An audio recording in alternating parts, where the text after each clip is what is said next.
Jackson tries to rampage a dragon, Penn hopes to write the final chapter in the Hughes trilogy, and J-Lo hopes to knock Soteropoulos off the charts. This is the Fight Network's preview of UFC 123. Some people don't always show up to fight. They want to, be tricky and do angles. I come to fight.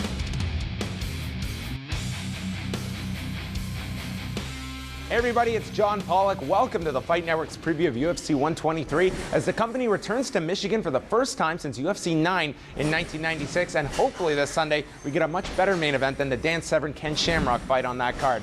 John Ramsden will join me in just a couple of minutes to preview the entire card. The Palace of Auburn Hills will see a ton of great action this weekend, including a huge lightweight bout with potential title ramifications, the long-awaited rubber match between two of the greatest of all time, and a main event pitting two of the top light heavyweights in the UFC, both hoping to return to the win column.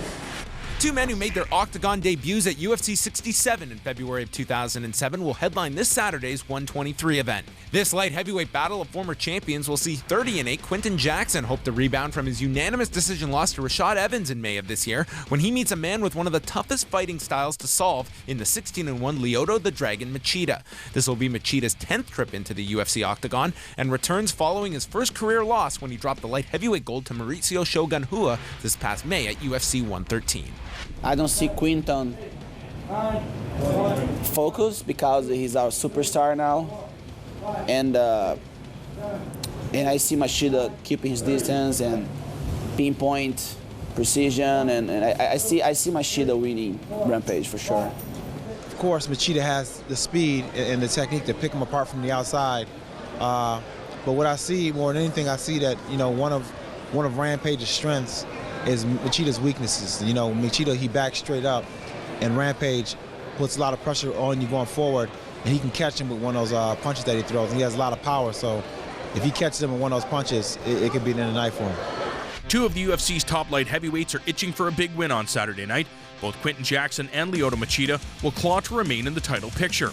Following a war of words with Rashad Evans, Jackson found himself on the losing end of a fight turned into a wrestling match, while Mauricio Rua damaged Machida's aura after slaying the Dragon in only one round. So they both lost fights. They're both kind of down. They're both trying to make a comeback to being on top again. And it's a good fight for both of them. Being a top-ranked fighter in the UFC can lead to success, as well as a number of opportunities that may deter your career. Jackson seemed to have been on the road to another title shot after overwhelming arch-rival Vanderlei Silva with a remarkable knockout and defeating Keith Jardine by decision. However, Rampage put his fighting career on hold and took a one-year hiatus from the sport to pursue an acting career. I know that movie sidetracked him. Perfect example of being too Hollywood. You gotta remember what gets you where you're at. Keeping it simple. Always known for pursuing his financial goals, Jackson took full advantage of his superstar status upon making his return to the Octagon. As a result of Jackson's side projects, critics have questioned his focus and drive. It's not gonna help his fighting ability. But hats off to him for going out there and he's paving the path for us younger guys, getting into movie roles and things. It's going to be great for us in the future, but as far as now and his fight against Machida, that's not going to help. However, his opponent has shown that his focus and drive is in check, having looked outside the Black House camp and reaching out to AKA to patch up the holes in his game. He's trained at AKA, he trained with Cain Velasquez and Trevor Prangley there for a little bit at AKA. Got the opportunity to watch him spar, and he's really elusive, he's really hard to take down, he's a tremendous athlete. After suffering the first knockout loss of his career, Machida will have to overcome the mental hurdles in preparation for this bout. Unaccustomed to defeat, the Dragon's fortitude will have to shine through in this bout, and an impressive victory over a big name could help repair the Dragon's mystique. Machida will have his hands full with another aggressive adversary who will take the fight to him and pour on the pressure. Known for his counter-striking abilities, the Brazilian will have to be confident in his stand-up game and try to outbox the boxer during the inevitable exchanges. Eu acho que o Lyoto vai conseguir acertar alguns golpes neles e se pegar 100% vai acabar vencendo. Mas se o Quinton Jackson fizer uma tática boa, eu acho que ele tem essa vitória. That strategy may come in the form of a powerful takedown, followed by brutal ground and pound, something that was once at the forefront of Rampage's arsenal. Though we can anticipate a stand-up war, Rampage may resort to his older tactics and use his strength in wrestling to test Machida's ground game.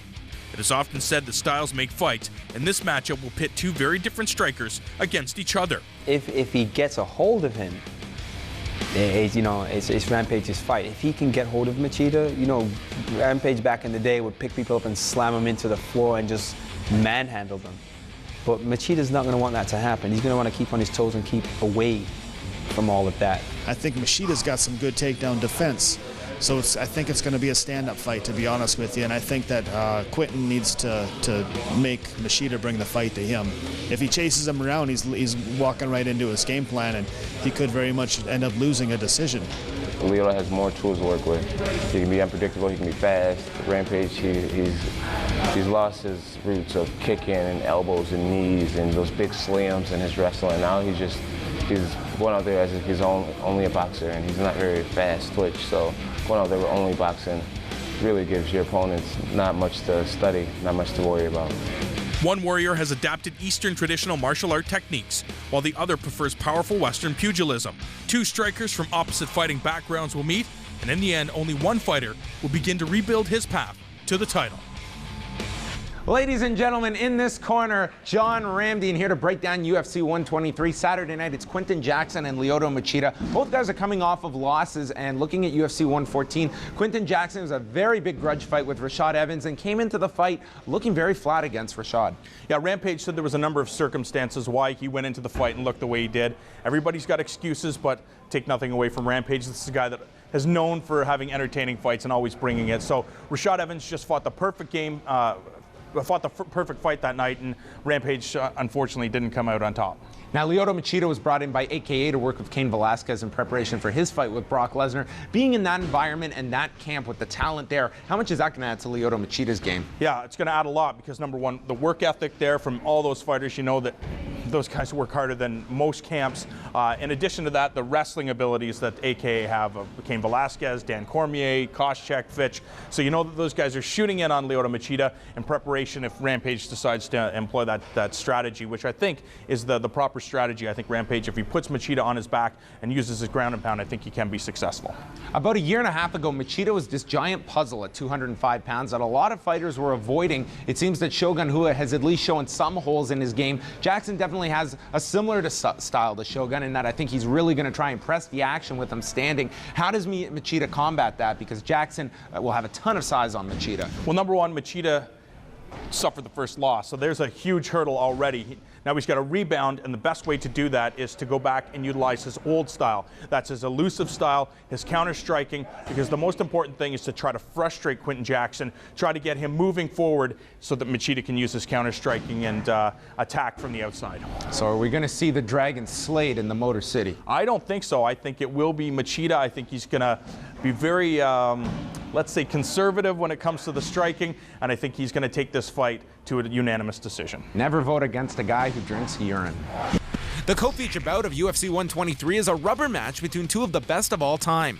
45-7 former welterweight king Matt Hughes looks for his fourth win in a row at the age of 37, following wins over Matt Serra, Renzo Gracie, and Ricardo Almeida. Making it 4 will be no easy feat, though, as he steps into the octagon with the 15-7-1 B.J. Penn, who is returning the 170 pounds following 2 straight decision losses to current champion Frank Edgar. The two first met in January of 2004 with Penn choking out Hughes, and then it was Hughes having his arm raised in September of 2006 at UFC 63 with a TKO stoppage. O BJP é um atleta realmente número 1. Tudo que de bom que falam dele é verdade. Merece todo o nosso respeito, né? Que não é todo mundo que tem uma história como ele. E ele vai passar o carro. Nossa, não dá 2 rounds, não dura 2 rounds na mão dele. Ele é um atleta que tem uma mão muito pesada e tem um jiu-jitsu muito agressivo, então é muito difícil você lutar com uma pessoa assim. You know, losses can do a couple things to you. They can make you or break you, and it's going to be interesting to see, you know, what these last 2 losses are going to do to BJ, because Matt Hughes isn't Frankie Edgar. He's a lot bigger, he's a lot stronger. It's going to be a lot harder to deal with, so it'll be interesting. That can be a tricky fight, you know, but I think the way things are now, Matt Hughes has better leverage. He beat Cachorrão, he beat Renzo. I think he's just in a better role right now, you know, and BJ needs to step it up a lot for that fight. You know, maybe 170, he'll be stronger, but he can be lazy too because he doesn't need to lose weight. So I think Matt Hughes has an edge on that match, but anything can happen. Two of the sport's most decorated combatants meet in a thrilling welterweight encounter. Former lightweight title holder B.J. Penn returns to the 170-pound category to meet Hit Squad captain Matt Hughes. In 2003, the Hawaiian failed to capture the UFC 155-pound strap in his second attempt at the championship, fighting to a draw against Japanese star Call Uno. After dispatching former Pride FC lightweight titleist Takanori Gomi, the Hilo fighter would jump at the chance to challenge Pat Miletich pupil Matt Hughes in a heavier weight division. Both fighters helped create a lot of interest in the matchup, and the BJJ black belt surprised fans inside of the Mandalay Bay Event Center by submitting Hughes before the end of the first round to earn his first UFC title. Before the Hughes fight, an FEG representative approached the Novunyao fighter to join the prestigious K1 organization for a significant amount of money. Penn, whose UFC contract had expired, jumped at the opportunity and found himself fighting in Japan only 4 months later. Penn was subsequently stripped of his UFC title and fought 3 times for the company before his K1 contract expired, and the Mundial champion would return to the Las Vegas-based UFC. After Georges St. Pierre was forced to withdraw from his championship bout with Hughes, Penn stepped in to reclaim the title he never lost. Penn controlled the action before sustaining an injury, and Hughes capitalized and pounded the Polynesian to win the match and the title. Hughes would eventually lose the title to St. Pierre, but he would continue to improve his abilities, specifically in the submission wrestling and jiu-jitsu department. In his last 3 bouts, the 37-year-old dispatched 2 Renzo Gracie black belts and Gracie himself, stopping the Brazilian by TKO. In his last bout, Hughes did the seemingly impossible and charged Ricardo Almeida unconscious at UFC 117. Both men entered the 3rd bout with a win and a loss from the other. Hughes is riding a 3-fight winning streak, while the 31-year-old Penn is coming off back-to-back losses for the first time since losing the welterweight title. Each man understands the other's game, and both know where a win will put them in the division. John, it was in January of 2004 where I made a sweet amount of money, $20, picking B.J. Penn to upset Matt Hughes, coming up to 170 pounds. Then at UFC 63, Hughes got his win back, and now the trilogy is complete this Saturday night. First off, B.J. Penn coming back up to 170 pounds. He admitted that right now he's not even at 170 pounds. He will be giving up that size. Is it a smart move for B.J. to be moving up? Was it a smart move when he fought Lyoto Machida at heavyweight and he was 180 pounds? Probably not. Same with Renzo Gracie and same with whoever else he fought. But B.J. Penn, he's game no matter what division. This guy always brings it, except for the Frankie Edgar fights. And I think those 2 fights, really, it's going to set the tempo for this fight. I think he really wants to make a statement. And if you go back and you watch those 2 fights, B.J. Penn was doing very well against Matt Hughes, obviously in the first fight where he choked him out. But in the second fight, he was dominating Hughes before that rib injury. Now, Matt Hughes, if you look back at his career, if you have to look at his Achilles heel, yes, one would be Dennis Hallman, who's also on this card, but the other being B.J. Penn, because even in that second fight, Penn was dominating that fight heading into the 3rd round, and then Penn kind of alleged that he had a rib injury. He definitely was tired in that 3rd round, and Hughes was able to stop him. It seems that Penn has always been able to figure out Matt Hughes, and that has to be a source of frustration. But the best part about Matt Hughes is this is a fighter that truly does evolve from each fight. And now, you know, what seems to be the twilight of his career, this guy just choked out Ricardo Almeida, one of the most impressive performances of Matt Hughes' career. And I think that he'll use that momentum to go into this fight with B.J. Penn. B.J. Penn lost his last 2 fights, whereas Matt Hughes is on a 3-fight winning streak, you know, against Renzo Gracie, Matt Serra, and Ricardo Almeida. Renzo Gracie, the brother of Ralph Gracie, where B.J. Penn started his career. So maybe a little bit of MMA math there can help Matt Hughes get a victory. And it's a bit of a revival for Matt Hughes. I mean, with a victory on Saturday night, you have to put him in that welterweight title picture.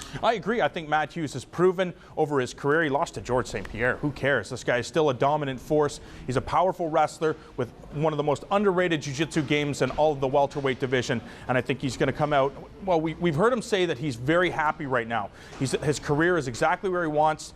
He's made enough money, and now he just wants the big fights. And this fight with B.J. Penn is that fight, and he can silence a lot of critics if he stops Penn.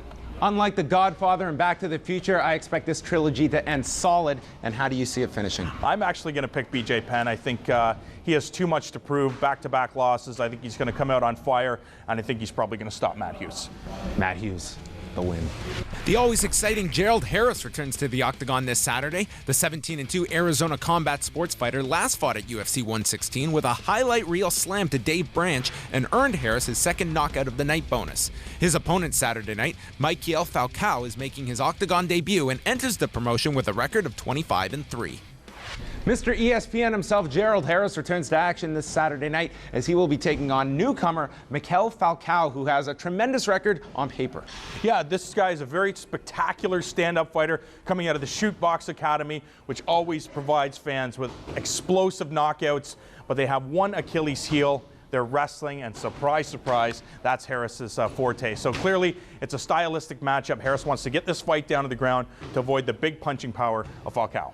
Falcao has had some tremendous first-round knockouts. If you look at his career, 25-3, and it's very uncharacteristic of the UFC to bringing somebody who has not competed against, solid competition, putting him on the main card. Clearly, Joe Silva sees something in this guy. Of course, he's a knockout artist, and that always provides fans with entertaining fights when you have a guy that's willing to stand there and try to knock the other opponent out. But again, this is mixed martial arts, and if you have any holes in your game, especially the wrestling game, it could really spell a short night for you. Well, yes, and for Falcao, conditioning could definitely be an issue, and takedown defense. If he has none, I think it's going to be a longer night than usual for Mr. Falcao. I agree, and he's never been to the third round, so the wrestlers always come into fights in shape, tip-top shape, and I think he'll be able to exploit Falcao's weakness, and then conditioning could be a factor going into that third round. So your pick, Mr. Ramdeen? I will have to say Harris wins by unanimous decision. And I predict it gets on ESPN later that night, but maybe ESPN2 this time.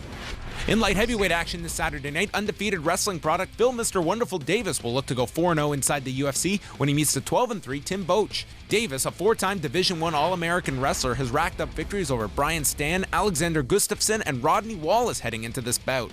Boach was cut by the UFC in June of 2009 following a 2-2 UFC campaign and returned this past August at UFC 117, earning a unanimous decision nod over Todd Brown.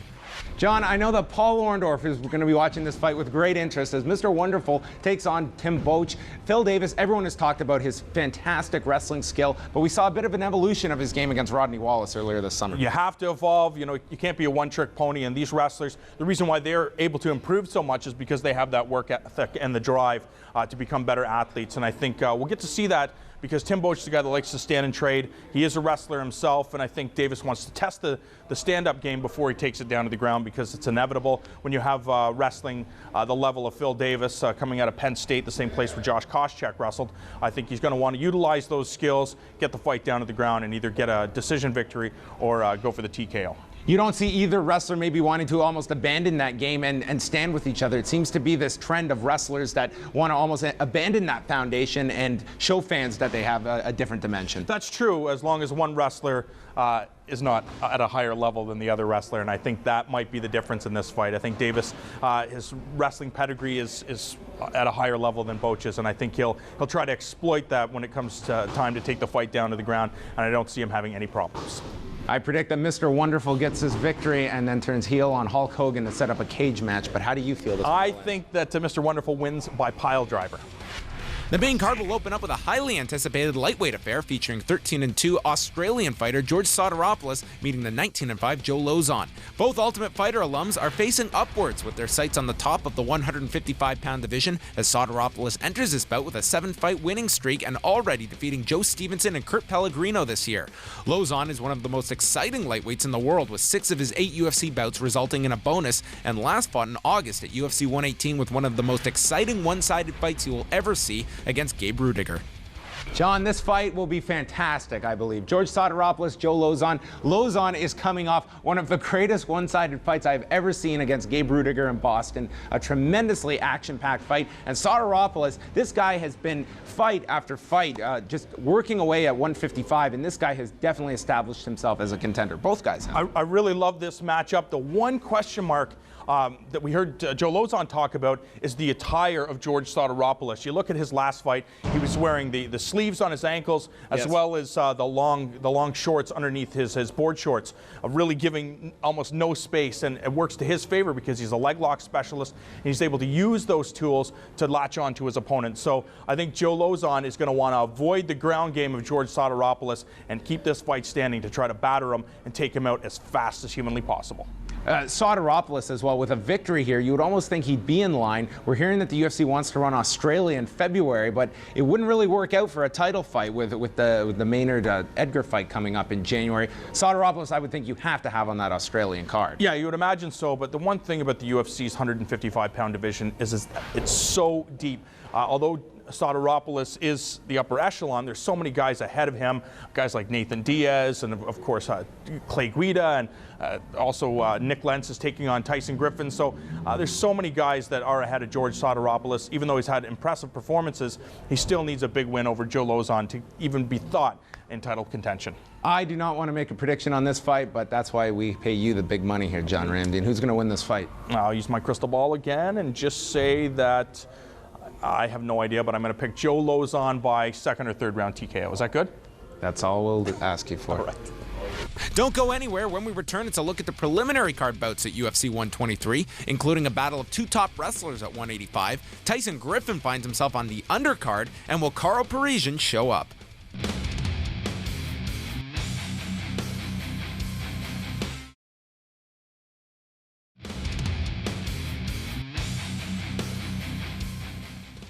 The preliminary card of UFC 123 will feature a welterweight bout with 11-9 Matt Brown facing off with the 14-5 Brian Foster. Brown, an alumni of the 7th season of The Ultimate Fighter, is entering this fight after back-to-back losses to Ricardo Almeida and Chris Lytle. Foster is 2-2 inside the UFC with wins over Brock Larson and Forrest Petz. In a battle of two middleweight wrestlers, 7-1 Aaron Simpson meets 8-2 Mark Munoz. Simpson is coming off of the first loss of his professional career at the hands of Chris Lieben this past June. Munoz most recently dropped a split decision to Yushin Okami in August, and that was his first loss since dropping down to 185 pounds, a weight class where he has established himself to possess one of the toughest ground and pound games in the division. In a move that many question UFC President Dana White over, 19-5 Karo the Heat Parisyan is back in the organization and will take on the well-traveled Dennis Hallman, who holds a record of 45 wins, 13 losses, and 2 draws. Parisyan has had a history of pulling out of fights, including the day before his UFC 106 fight with Dustin Hazlett, and has previously cited issues with anxiety and a painkiller issue he battled in 2009. A longtime veteran of mixed martial arts, Karo the Heat Parisyan entered the sport at an age when most boys are still collecting baseball cards and playing video games. I started mixed martial arts when I was 14 in Mexico, illegally, fighting bare knuckle fights with 25-year-old guys. And it was a sport, it was a happening sport, but no one ever really thought that this was going to grow as big as it is today. Training under renowned judo instructor Gokar Savichin, Parisyan became a sound judoka, went on to capture 6 junior national belts. Doing judo since I was 9 years old, 18 years I've been in the sports. As long as I remember, man, I was training and fighting, excuse my language. I was training and fighting, you know? And judo got me to this point, man. The training of judo, the techniques, the strength, the aggression, you know, everything I love about it, you know, and it really helped me out. All my life I spent money in judo, all my life I traveled, I won big tournaments, everything was great, but I was like, either it was the Olympic trials, Olympics, or MMA. High level MMA, like UFC. So I picked the UFC. I said, you know, I gotta start making some money, make a living out of it. So that's what I did. Making his UFC debut at the age of 21, Parisyan brought a wealth of experience with him and earned his first win in the big leagues by submission. Following a loss to Georges St. Pierre, Parisyan would claim the WEC welterweight title and reaffirm himself as a threat in the UFC with wins over top welterweight contenders. But not every mixed martial artist experiences the mainstream glamour of the sport. Behind the scenes, many fighters struggle with the stresses of contracts, medical issues, and financial compensation. At one time known as a durable competitor, Parisyan would experience a breakdown. Shortness of breath, insomnia, and fatigue are just some of the symptoms of anxiety. After testing positive for painkillers in his bout with Dong Hyun Kim at UFC 94, Parisyan would suffer a number of anxiety attacks that would put the Armenian out of action for over a year.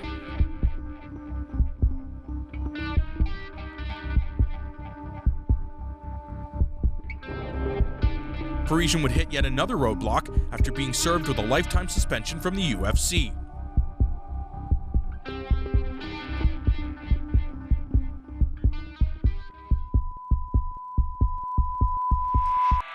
In July of 2010, Karo would turn up the heat in the land down under, earning his first submission victory in over 4 years. It was just me and my personal anxiety and the stuff that really was getting to me. But it was my intention was never to score the UFC or Dana. Never at all. I mean, that's my home. Fought there for 7 years, you know. Taking his first steps onto the road to recovery, the once burned bridge with the UFC seems to have been repaired. You know, I talked to Dana. The problems was that Dana was hurt because I really hurt him in a certain way because I'm good friends with him. But it's all good, man. Everything's all taken care of. now it's just all up on me. I got to train, get out there and fight and do my best, and hopefully the outcome is good. Being given another chance to compete under the Zuffa-owned promotion, Parisian aims to prove his worth in his preliminary encounter with UFC veteran Dennis Hallman. It's an opportunity to wipe the slate clean, overcome the demons of his past, and prove to the world that he's capable of hanging with today's UFC welterweights. In lightweight action on the undercard, 11-2 Darren Elkins will meet the undefeated Edson Barboza. Elkins made his UFC debut this past March, winning his bout after opponent Duane Ludwig suffered an arm injury in the first minute. He then ran into the phenom Charles Oliveira in August and was submitted. Barboza, a black belt in Muay Thai, transitioned over to mixed martial arts in 2009 and had previously fought under the name Edson Mendez Jr. Following losses to Evan Dunham and Takanori Gomi, 14-4 Tyson Griffin finds himself on the undercard of UFC 123, meeting 19-3-2 Nick Lentz. Griffin, a 5-time Fight of the Night winner, will be facing a fighter in Lentz who had a terribly dull decision victory over Andre Winner at UFC 118, but does hold a record of 3-0-1 inside the UFC. And the card is rounded out by another 155-pound bout. 10-3 British fighter Paul Kelly was scheduled to fight Gabe Rudiger on this card, but Rudiger suffered an injury and will be replaced by 16-3 TJ O'Brien, who is a contestant on the current season of The Ultimate Fighter and has won 13 of his last 14 bouts. John, on the surface, a really interesting decision by UFC President Dana White to bring back Carl Parisian. He had said after UFC 106, when he pulled out, that he would never fight in the UFC again. We know the problems he's had in the past with painkiller use, with anxiety issues, but nonetheless, he is back on this undercard fighting Dennis Hallman. Yeah, I am very, very surprised because Carl Parisian was supposed to headline the Impact show in Australia and was forced to pull out of the main event to compete earlier in the night. And when he was at the MMA Expo here in Toronto, he was signing autographs with the fans, and even that got to him and was forced to go backstage. So an interesting time for the UFC to bring back Carl Parisian. If Carl Parisian shows up like he has in the past and turns up the heat, he's one of the most exciting and explosive fighters in the world. But he's facing a guy that has seen it all. And when you have 2 wins over Matt Hughes, you go into a fight with a lot of confidence, and that has to be Dennis Hallman. Buried on this card is Tyson Griffin, a multiple-time Fight of the Night winner. He's going to be taking on Nick Lentz, who had a tremendously dull affair with Andre Winner. Tyson Griffin on the undercard. Why? Makes no sense to me. I mean, this is a guy that you said was won Fight of the Night or Submission of the Night 6 times in his career, which is simply amazing. And I think stylistically it's an interesting matchup because I don't think Nick Lentz is going to be able to hold him down. I think Tyson Griffin's too fast and he'll be able to mix it up with his standing and his grappling, and I think he's going to win this fight, and I think it's going to be very entertaining as always, and I'm surprised it's the first fight of the night. Well, it makes no sense to me that you would put a guy the caliber of Tyson Griffin when you just presented a card in Germany this past weekend that was devoid of any star power. Why shouldn't you put Tyson Griffin in that kind of a position? It's beyond me. But hey, maybe Tyson Griffin will make it to air this Saturday night. It's UFC 123 from the Palace of Auburn Hills. For John Ramdeen, I'm John Pollock. Thanks to our entire staff here at the Fight Network and Extreme Couture Toronto. Enjoy the fights this coming weekend. Mr. Machida is urinating in a cup right now, and he will do it for us, and we appreciate that. Thank you, Ed. No problem. He's back with a full cup.